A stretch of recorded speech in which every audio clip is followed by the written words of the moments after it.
उत्तर प्रदेश के मेरठ में एक परिवार को कोरोना ने ऐसा दर्द दिया जिसे परिवार आजीवन भूल नहीं पाएगा।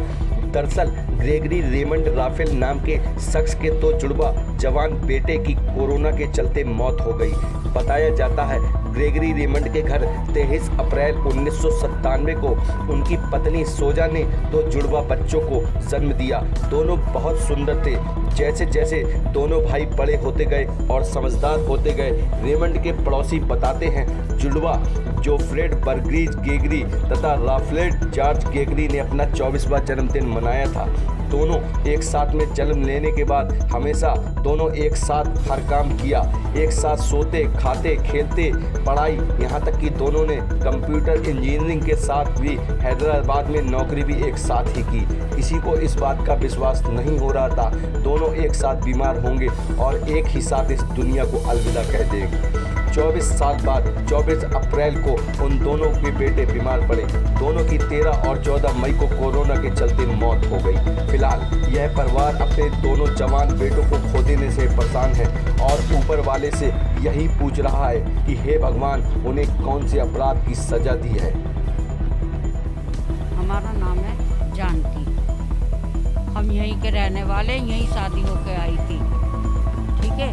और ससुराल मेरी है गांव में, नानू इकड़ी की ससुराल है मेरी। यहाँ मेरठ के हम रहने सहने वाले, बहुत अच्छे। और माता पिता भी हमारे सामने जवान हुए। इनकी बाप जो है ना, छोटा ही था, हमारे सामने जवान हुआ। शादी इनकी केरला से होके आई थी।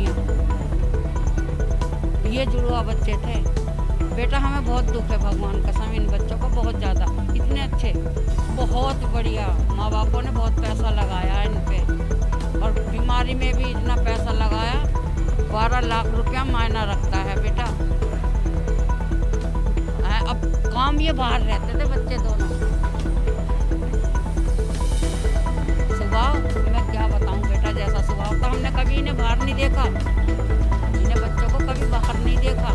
पढ़ाई लिखाई में बहुत बढ़िया बच्चे थे ये, पढ़ाई लिखाई के अंदर। ये जब इनको कोरोना था, ये बाहर ही नहीं निकलते थे। जब इनकी हालत बहुत ज़्यादा ख़राब हो गई, तब इनका बड़ा बेटा आया। मम्मी ने उनकी ने फ़ोन करके अपने बड़े बेटे को बुलाया। तब उनके बेटे ने भाग दौड़ करी है। तब हॉस्पिटल में एडमिट करवाया। ऑक्सीजन की कमी पड़ गई थी, ऑक्सीजन नहीं मिल रहे थे। पहला बेटा मरा, मेरे बच्चे नहीं थे, अपने मामा के पास गए हुए थे, उनका एक्सीडेंट हो गया था उन्हें देखने। अगले दिन दूसरा बच्चा, अगला देखो कितने दर्द भरी कहानी है बेटे के। मैं क्या बताऊं, भगवान कसम, इतनी दर्द भरी कहानी है बेटा कि हमारे ना आंसू नहीं रुक रहे थे। जिस दिन पहले बेटे की बॉडी आई, जो बाप भी लग रहा था कि कोई नहीं था करीब इनके, अकेला बाप तड़प रहा था। फिर अगले दिन दूसरे की बॉडी आ गई। 2 दिन के अंदर चटपट हो गए दोनों बच्चे। और इतने अच्छे खासे बच्चे, तंदुरुस्त बच्चे, झेलने वाले बच्चे। ना मालूम क्या हॉस्पिटल में हुआ क्या नहीं, हम दे। मेरा नाम मनोज है।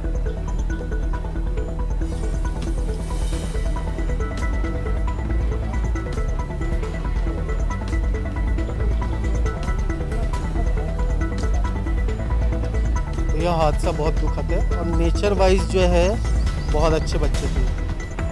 नेचर इनका बहुत अच्छा था, किसी तरह की कोई दिक्कत नहीं थी। मतलब घर में ही रहा करते थे, कभी किसी से इनका ना तो किसी से कोई लड़ाई झगड़ा है ना कुछ भैया। और पढ़े लिखे अच्छे बच्चे थे, सिंसियर थे, समझदार थे, बड़ों की रिस्पेक्ट करना जानते थे। मतलब सारी चीज़ें बहुत अच्छी थी इनके अंदर बच्चों में। हमारे लिए मतलब ये समझ लो, हम इस चीज़ को ना बयान नहीं कर सकते भैया कि हमारे को कितना उस समय दुख हुआ था कि जब एक के बाद एक इनकी बॉडी, मतलब एक बॉडी पहले दिन आ रही है, उसके अगले दिन दूसरी बॉडी आ रही है। तो इतना दुखद हादसा था कि मेरी माता जी थी, बहन थी, मतलब हम पूरा परिवार हमारा मतलब इस तरह से रो रहा था। कुछ कहने हमने उठाई एम्बुलेंस वाले बॉडी नहीं उठा रहा था, पैर छुए थे उन्होंने एम्बुलेंस वालों के। ये पैर छुए थे कि हमारी बॉडी बच्चों को उठा दो। हम लोग कोई थे नहीं घर के अंदर, हम 6 भाई हैं, हमको घर के अंदर नहीं था। उन्होंने हमसे कहा हमने आप परेशान मत हो, हमारे लिए आप परेशान मत हो। तो हमने खुद से बॉडी उठा के खुद रखी।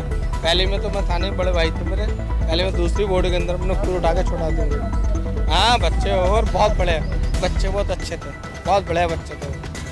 वो बेचारे, हमें खुद अफसोस है इस बात का, हमें खुद अफसोस है इस बात का। लेकिन बहुत बड़े बच्चे थे वो, लेकिन पूरे मोहल्ले के अंदर ऐसे बच्चे नहीं थे, शेर के बच्चे थे वो, शेर जैसे बच्चे थे वो।